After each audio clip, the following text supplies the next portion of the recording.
Welcome to the channel. Thank you everybody for tuning in. Join me on today's video where we'll be reviewing the Addiesdive Vintage Diver model number My2101. Now you'll see in the top left corner it says paid promotion. This watch was given to me for free by watchdives.com. As I mentioned in the unboxing, alongside the Tactical Frog, those three watches I purchased, and Addiesdive, once they found out what I do, they decided to give this one for free. As I did mention, I was interested. So if you want to check the website out, check it out. They do have a lot of watches, a lot of brands on there, and I'd say that is an alternative to AliExpress. AliExpress do have certain fees that they charge at checkout. Of course, that isn't the case with Addiesdive. And another thing with Addiesdive, I found their service really good as well. In terms of shipping, this came within well under a week, and that's in the UK. However, it doesn't need to be said, but I'll say it anyway. The fact that it is a free watch, it has no impact on the outcome of the review. And with that being said, let's get into it, and let's start off with a wrist check. So on my right, I'm wearing the SAR Bomber, and on my left, I'm wearing that crazy Sigga design. So the Addiesdive My2101. About 4 months ago, I did a review on the Addiesdive My H9 model, I believe, which was exact same watch with a different dial setup. Now, to remind you guys, I'll put a picture on the right hand side there. That watch had a Flieger dial, Flieger hands, all in this dive watch package. Now, some of you guys enjoyed that, but I think a lot of the guys felt that it just didn't sit right. I was one of those people that thought, you know, it's a bit of a mismatch. It is what it is, right? It's a Homage watch from AliExpress, and we find that from that region, we don't get much creativity in terms of the watches that they bring out. So regardless, this is the watch they have produced now, and I believe, looking at it head on, they have made some changes which I think were needed to make sure the watch did make sense.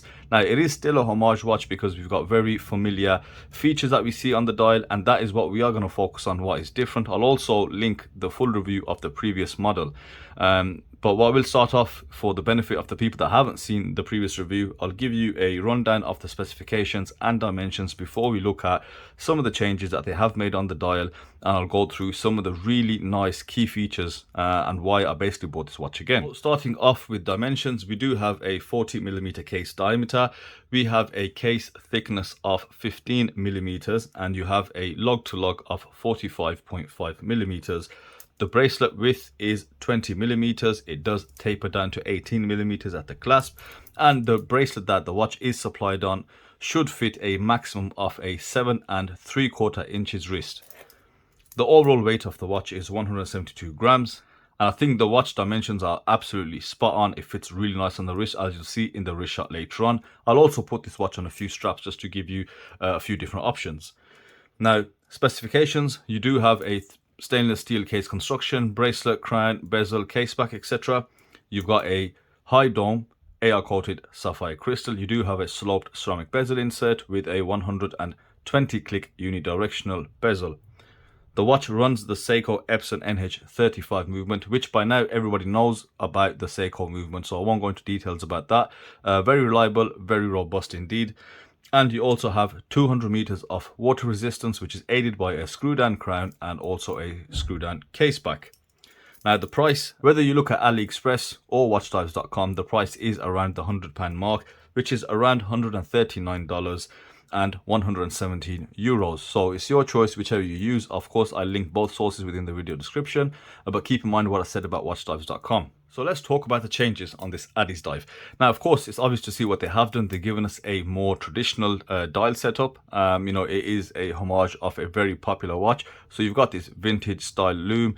I think it's called Old Radium. And of course, you've got these Mercedes style hands, which for me, they've done right by the watch. It does absolutely match the bezel, etc. perfectly. However, that creativity is missing. They could have gone for any setup. And I think especially now, the fact that Chinese watches have really established themselves through channels like myself and others, you know, we do know they are capable of making really well built watches. And now I think it's that time. A few brands have already started doing that, is that they can really make their own designs without fear of, you know, a China made watch having that taboo that it did previously. So, you know, I would like to see something different, but focus on this. The dial here, you've got a mostly printed dial. You've got the Addies logo just below the 12 o'clock marker. Above the 6, you've got automatic 200. You have a printed minute track around the dial, and you've got this layered applied loom. So the markers are actually slightly raised due to the multiple layers of loom applied, and they're not as flat as they were if they had been printed. You do have a date window at the 3 o'clock, and you've got these highly polished gold Mercedes style hands, which do have a slight bit of chamfering present, not too much, and you've got the seconds hand with that pip right along the end.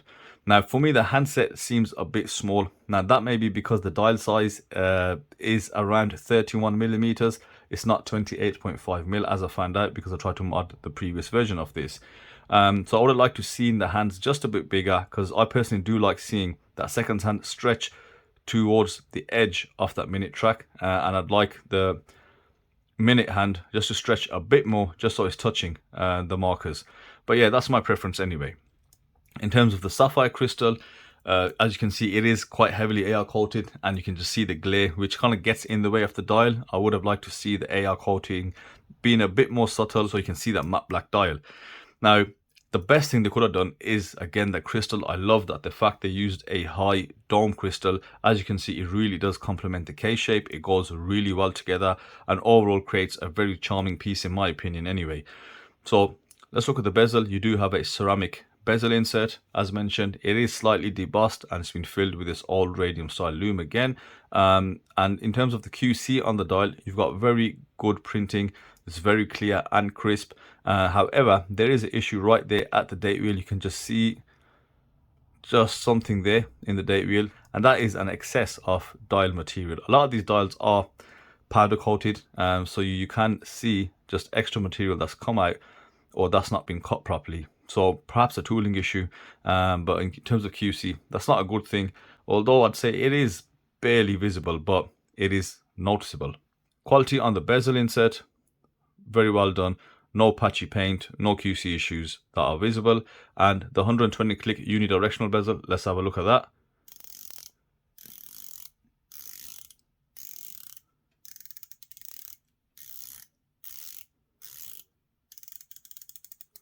So you've got very tactile, positive feedback. You do have a great resistance. It's not too stiff or tight, and it's not loose at all. However, it just does not align. So you can see that sits just to the right. If I go again, it'll sit just to the left. It doesn't align exactly with the 12 o'clock hour marker. So now that is the only difference on the watch that they have done from the previous model. But I will point out some really key features that I loved about this watch. And the main thing was, as I just touched upon earlier, is that fantastic case shape. Just have a closer look at this very, very vintage case shape. And I'd say it's quite unique coming out from AliExpress. We don't see many watches like this. To me, it looks like a bit of a mix between a Aquaterra style case and of course the sub style bezel. Now the bezel detailing it is present. It's fully brushed. You've got the scalloping present, and what that does, it's not sharp, but it is a bit edgy, but it gives you really good grip on the bezel. Now looking at the case, it is a fully brushed case. The bevel edges are also brushed. You've got brushed sides, and it's got linear brushing, and it is quite smooth to the touch, as you can't see any deep witness marks from the brushing. So a high level of finishing present on the case. So that is by far my favorite feature on the watch, is the twisted lugs over here and that UFO style shape with a very thin lip on the bezel. And that is my favorite thing about the watch. I think it really sets the watch apart. Now crown, very good machining on the crown. Again, the grip is awesome on this. Very smooth on the rotation. Everything functions as it should. There is some detail present on the crown. You can see the Addiesdive logo. Let's flip it over, and you've got a standard case back with the Addiesdive logo present with the specifications you'll find on almost every watch.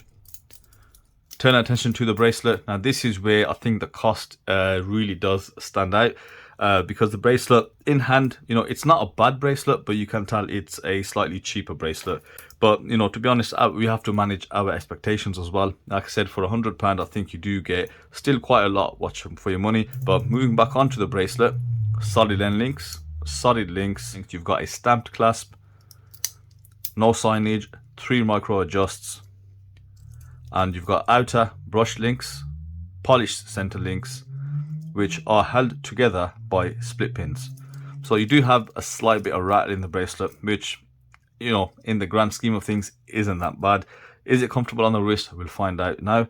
But it does suit the watch. Of course, I can already tell. And myself anyway, I would prefer the center links to be actually brushed, because as you can see, just have a look, it's a fingerprint magnet, grease magnet. It's going to pick up all sorts of light scratches, and it's not something you want to be worrying about really. But cost in mind, it is a budget level watch, so you know it's okay if it does get scuffed up, and that's the beauty of these AliExpress watches, that you don't mind getting them damaged. With regards to the clasp, I think everyone who buys from AliExpress and you're into watches, you should have a stash of milled clasps with yourself anyway. I have them here, so it's a quick and easy, cost-effective way of upgrading a bracelet.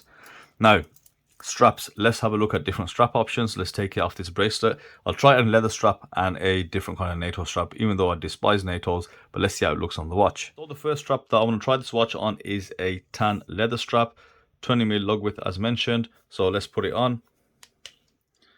So I think the leather strap looks quite good on this watch, because it already has that vintage aesthetic.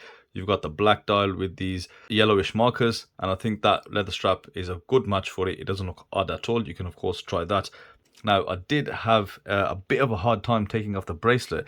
That's because they use really good quality spring bars. These spring bars are around 1.8 millimeters in thickness, and in my experience, these are the best size spring bars you can get. They're not those rubbish 1.2 mil or 1.4 mil spring bars that are just very easily bent, and these are just slightly better. Okay, so on the leather strap, very good option. Now let's try it on the NATO. Right, so here we have the watch on the NATO. I think I've done it the wrong way around, but I'll tell you what, I found that such a major inconvenience to change the straps over. I think I'm getting old, guys. I just found it ridiculously difficult to do. But yeah, so it's on the NATO, and you know what, looks good. Although obviously the color doesn't match, but that's the only NATO strap I had to hand. But yeah, so let's put it back on the bracelet and let's summarize this watch, show you the lume shot as well, before we wrap up this review. So as I said, this watch is not an easy watch to change bracelets. Just have a look at this. So if you're planning to keep changing bracelets regularly, I strongly recommend you don't do that. It is a bit of a pain. But yeah, so the watch is on a bracelet. My wrist is 6.5 inches. And what I do like about the dimensions, as I mentioned earlier, is that just look at that fit. It fits bang on in the center. The lug to lug distance is perfect. Diameter is really good as well, and you do have these male links, but they don't really affect the wearability of the watch. It is a comfortable case to wear as well, and it does conform to your wrist pretty well, and as you'd agree, it looks really good. And that case shape, again, just a really good design to look at. Let's check the lume on the watch. So as I mentioned, this is the old radium style of lume.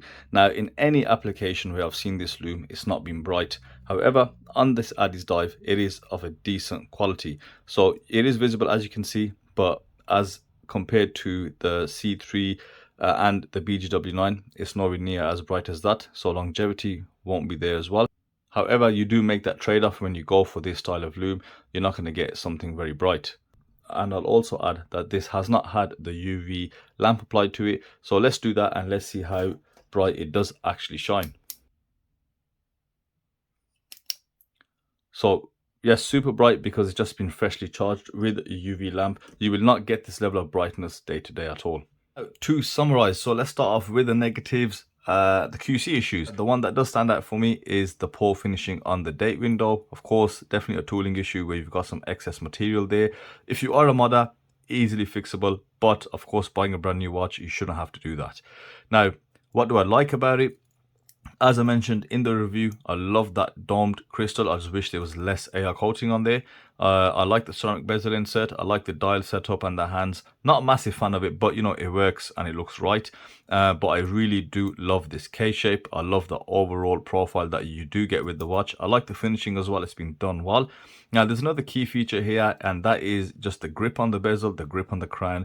Very functional. I do find sometimes if the crowns are a bit smooth, I do struggle with that. And obviously on a day-to-day basis, that is something that will bother you slightly. But with this, no issue with that. You can grip, you'll have no problems. So practical use, very good watch. The bracelet, you know, it's average. It's not the best.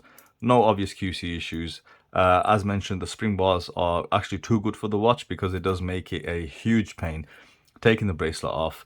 And it is a pretty versatile watch as well. It looks good on the leather strap. Nato with the right color combination, it'll also look good. Price, I think the price is good, very reasonable at £100. Also, it will stand out. It is somewhat different from the common watches that we do get on AliExpress. So overall, I'd say it is a good buy. And I think when you do look at the reviews on AliExpress stores, a lot of people have bought them and they are more than happy with it. The bracelet, center links that are polished, not a fan. Loom is okay, as mentioned. Again, the old style radium loom, that is what you'll expect. So let me know your thoughts in the comment section. Of course, the AliExpress sale is due, but remember the alternative, watchdives.com, if you want to get, you know, quicker shipping and perhaps possibly just slightly less fees. Don't hesitate to email them or message them after you place your order or before, whichever way you find fit. So I'll leave both links within the description. As always, it is appreciated that you guys use them. Let me know your thoughts in the comments, and thank you for watching, and I'll see you on the next video.